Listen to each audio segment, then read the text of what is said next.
Deputy సీఎంతో తాజాగా కొన్ని చాలా మంది ఎమ్మెల్యేలు డిమాండ్ చేస్తున్నారు, షోకాజ్ నోటీసులు ఇవ్వాలని డిమాండ్ చేస్తున్నారు. దానికి మీ ఆన్సర్ ఏంటి?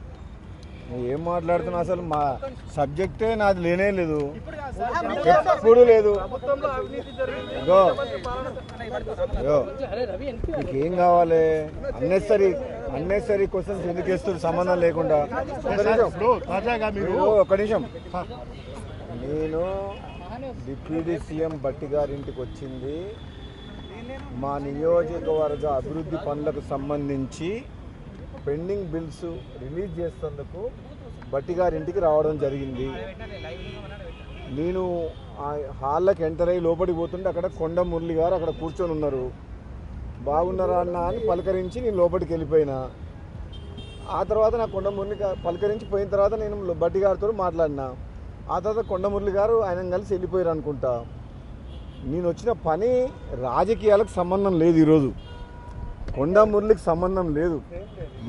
మునుగోడు నియోజకవర్గానికి సంబంధించిన అభివృద్ధికి సంబంధించిన ఆన్గోయింగ్ వర్క్ సంబంధించిన పెండింగ్ బిల్స్ గతంలో మీ అందరికీ తెలుసు, అసెంబ్లీలో కూడా మాట్లాడినా. మా ఎమ్మెల్యే నియోజకవర్గాల్లో పెండింగ్ బిల్స్ కాంట్రాక్టర్లు ఇవ్వకపోతే పనులు ఆగిపోతున్నాయి అని చెప్పి అన్ననా అసెంబ్లీలో. ఆ పెండింగ్ బిల్ల గురించి నేను రావడం జరిగింది తప్పితే నేను రాజకీయంగా గురించి కానీ వేరే అసలు విషయాలు నేను భట్టి గారితో మాట్లాడలేదు. నాకు ఆ పని మీద రాలేదు. అసలు మీరు ఒక సీనియర్ నేత డిప్యూటీ సీఎం దగ్గర గంటల పాటు ఈ రోజు ఉన్నారు. ఎలాంటి చర్చ?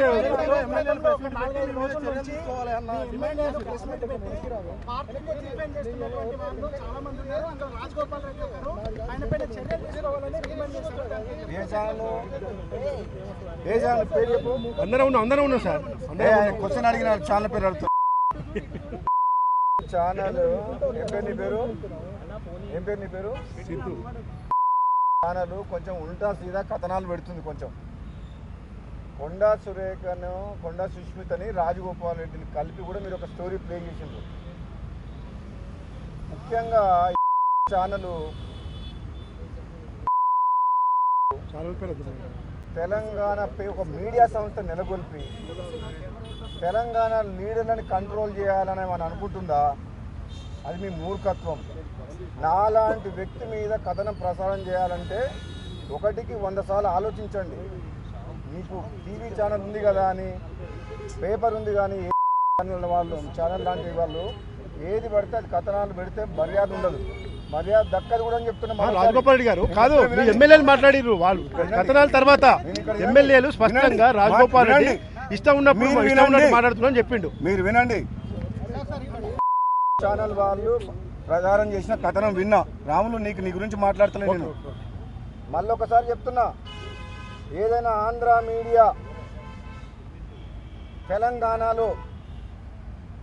తెలంగాణలో నాలాంటి లీడర్లని వాళ్ళ మీడియా ద్వారా కంట్రోల్ చేయాలని వాళ్ళకు అనుకూలంగా కథనాలు చెప్పి ఒక బలమైన నిజాయితీపరులైన తెలంగాణ ఉద్యమకారులు కాంగ్రెస్ పార్టీ లీడర్లను ఇట్లా కంట్రోల్ చేయాలని వాళ్ళకు అనుకున్న వ్యక్తుల్ని ప్రమోట్ చేసి ఈ ప్రభుత్వంలో వాళ్ళకు బెనిఫిట్ అయ్యే విధంగా ఒక కీలక పాత్ర పోషించి ప్రభుత్వం వెనక నుంచి నడిపేయాలని కలలు కంటుండ్రేమో.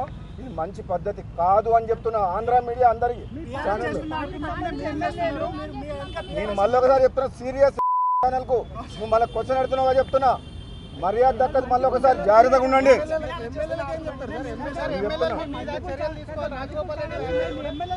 మీ జిల్లా ఎమ్మెల్యేలే మాట్లాడారు సార్. నేను ఒక విషయం మళ్ళీసారి చెప్తున్నా, నేను ఎక్కడ కూడా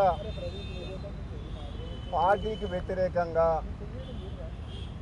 ముఖ్యమంత్రికి వ్యతిరేకంగా, ఒక వ్యక్తులకు వ్యతిరేకంగా ఎక్కడ కూడా నేను ఎప్పుడు మాట్లాడలేదు, విమర్శించలేదు. కొన్ని సందర్భాల్లో నిజమైన కాంగ్రెస్ పార్టీ కార్యకర్తలకు అక్కడక్కడ ఎన్నికలప్పుడు వచ్చిన ఇతర పార్టీలు వచ్చిన వాళ్ళకు టికెట్లు ఇవ్వడం వల్ల గెలిచిన తర్వాత వాళ్ళు నిజమైన కార్యకర్తలకు, నిజమైన కాంగ్రెస్ పార్టీ గెలిపించిన కార్యకర్తలకు అన్యాయం చేస్తుండ్రు. వాళ్ళని కాపాడుకోవాల్సిన బాధ్యత కాంగ్రెస్ పార్టీ రాష్ట్ర నాయకత్వం మీద, నాలాంటి వ్యక్తుల మీద, అధిష్టానం మీద ఉంది అని చెప్పిన. నెంబర్ 1. నెంబర్ 2, ఈరోజు ఏదైనా ఎప్పుడైనా ఏదైనా మాట్లాడినా సరే నేను కాంగ్రెస్ పార్టీ సైనికునిగా రాహుల్ గాంధీ గారు ప్రధానమంత్రి కావడమే మా ఏకైక లక్ష్యం. కాంగ్రెస్ పార్టీని రాహుల్ గాంధీ గారి నాయకత్వంలో బలోపేతం చేసి రెండోసారి అధికారంలోకి తీసుకురావడమే మా ఏకైక లక్ష్యం. ఆ లక్ష్యం వైపు మేము అడుగులు ఉంటాయి, ఆ విధంగా పనిచేస్తాం. కొన్ని సందర్భాల్లో ఏదైనా మాట్లాడినా సరే అది పార్టీ బలోపేతం కోసమే మాట్లాడుతుంది తప్పితే పార్టీని బలహీనపరిచే విధంగా నేను ఎప్పుడు కూడా చేయను. రాజగోపాల్ గారు, మీ సొంత పార్టీ ఎమ్మెల్యేనే రాజగోపాల్ రెడ్డి ఏది పడితే అది మాట్లాడుతుండు, ఇష్టం ఉన్నట్టు మాట్లాడుతున్నాను. నేను నన్ను విమర్శించిన వ్యక్తులను కానీ మీడియాకు కానీ ఎవరో ఏదో మాట్లాడిందని చెప్పి దాని మీద నేను రియాక్ట్ కాదలుచుకోలేదు. నన్ను విమర్శించే వ్యక్తుల స్థాయి ఎందుకు విమర్శిస్తున్నారో వాళ్ళే ఒకసారి ఆత్మ కష్టకాలంలో టీఆర్ఎస్ పార్టీకి వ్యతిరేకంగా జిల్లా స్థానిక సంస్థలుగా ఎమ్మెల్సీగా పోరాటం చేసిన మనిషిని 2018లో అతిరథ మహారథులు కాంగ్రెస్ పార్టీ ఓడిపోయినా సరే గెలిచిన ప్రజలు అభిమానించి ఓట్లేసి గెలిపించిన మునుగోడు ఎమ్మెల్యేని, తెలంగాణలో జరుగుతున్న అవినీతి మీద ప్రజాస్వామ్యాన్ని పూని చేసిన ప్రతిపక్షం లేకుండా చేసిన కేసీఆర్కు వ్యతిరేకంగా సర్వస్వం దారబోసి ఒక కొట్లాడిన వ్యక్తి గురించి మాట్లాడే వ్యక్తులు వాళ్ళు ఆత్మ విమర్శ చేసుకోవాలి. రాజగోపాల్ రెడ్డి ఏందని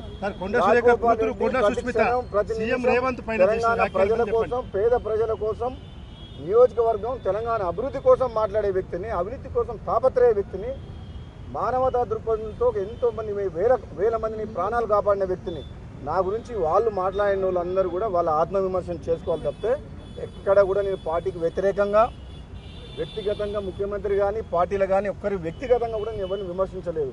నేను వచ్చిన పని ఏంటంటే బట్టి గారికి మా నియోజకవర్గ అభివృద్ధి నిధుల గురించి వచ్చిన మళ్ళీ కూడా చెప్తున్నా సోదర, తెలంగాణలో నిజమైన ఉద్యమకారులు నిజాయితీ పరులు ఎంతోమంది ఉన్నారు. ఇతర పార్టీ నుంచి వచ్చిన ఎంతోమంది వ్యక్తులు ఉన్నతమైన స్థానంలో ఉండొచ్చు.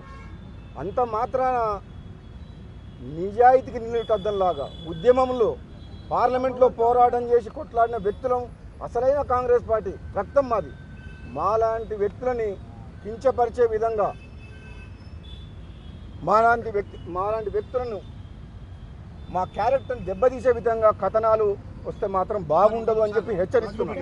సీనియర్ నేత, సీనియర్ పార్టీ లీడరు చిన్నారెడ్డి చేసిన వ్యాఖ్యలు కానీ, కొండా సుస్మిత చేసిన వ్యాఖ్యలు సీఎం రేవంత్ రెడ్డి పైన డైరెక్ట్గా వ్యాఖ్యలు చేశారు. ఒక సీనియర్ నేతగా మీరు ఒక మాజీ ఎంపీగా ఎలా చూస్తారు చెప్పండి. నేను ఒక విషయం చెప్తాను మీకు. పార్టీ క్రమశిక్షణ కమిటీ ఉంది. వాళ్ళు చేసిన వ్యాఖ్యల్ని వాళ్ళు చాలా లోతుగా చర్చించి పీసీసీ ప్రెసిడెంట్కి రిపోర్ట్ ఇచ్చారు. పీసీసీ ప్రెసిడెంట్ అధిష్టానానికి రిపోర్ట్ పంపిస్తారు, వాళ్ళు సీనియర్ లీడర్లు కాబట్టి. అధిష్టానం నిర్ణయమే ఫైనల్ అని చెప్పి ముఖ్యమంత్రి రేవంత్ రెడ్డి గారు చెప్పిండ్రు. ఆయన మాటే నా మాట. ఇది ఎవరు మేము మాట్లాడేది కాదు, మేము కామెంట్ చేయకూడదు. ఇది థ్యాంక్ యూ.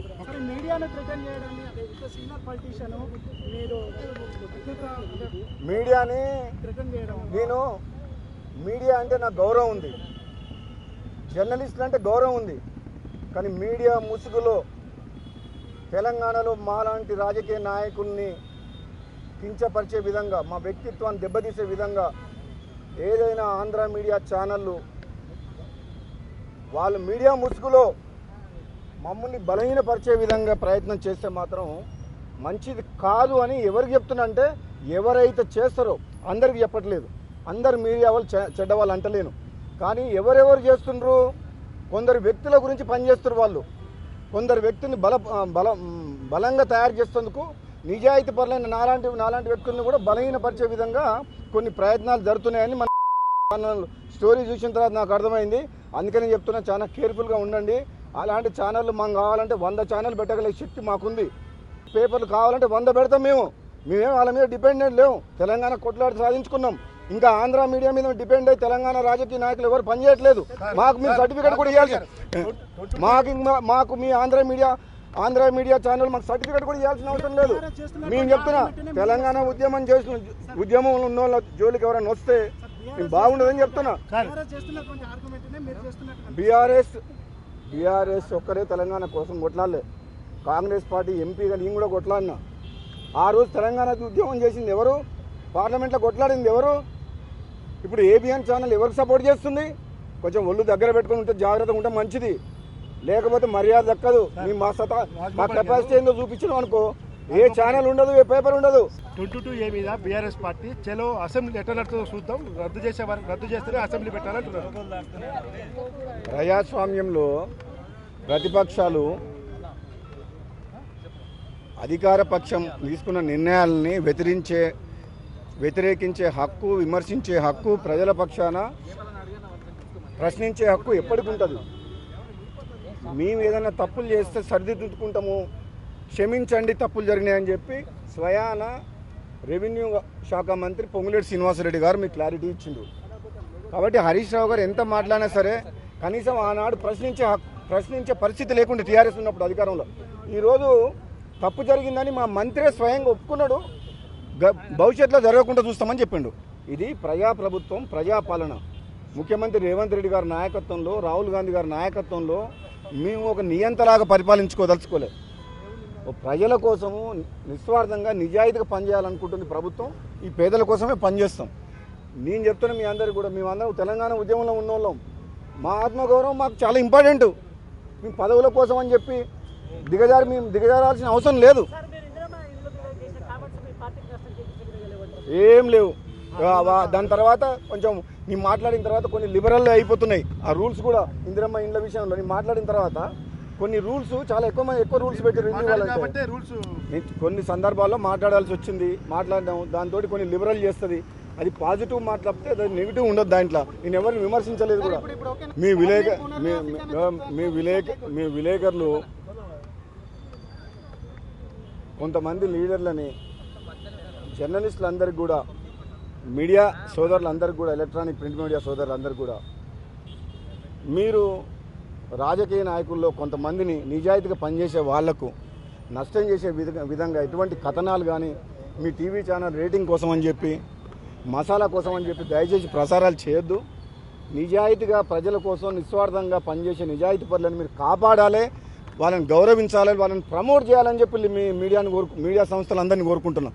అంతేగాని మంచి లీడర్ని నిస్వార్థంగా పనిచేసేటోళ్ళని మీరు అన్ని క్లిష్టమైన ప్రశ్నలు వేసి ఇరికించి ఏదో విధంగా ఇబ్బంది పెడితే మీకేదో లాభం అవుతుందని చెప్పి మీరు అనుకుంటారు. కానీ అది మీరు మీడియా ఈ ప్రజలకు, మా నాయకులకు మధ్య, ప్రభుత్వం మీద వారధిగా పనిచేసి మాలాంటి వాళ్ళ వెంట ఉండి మాకు సపోర్ట్ చేయాలని కోరుకుంటున్నాను. Thank you.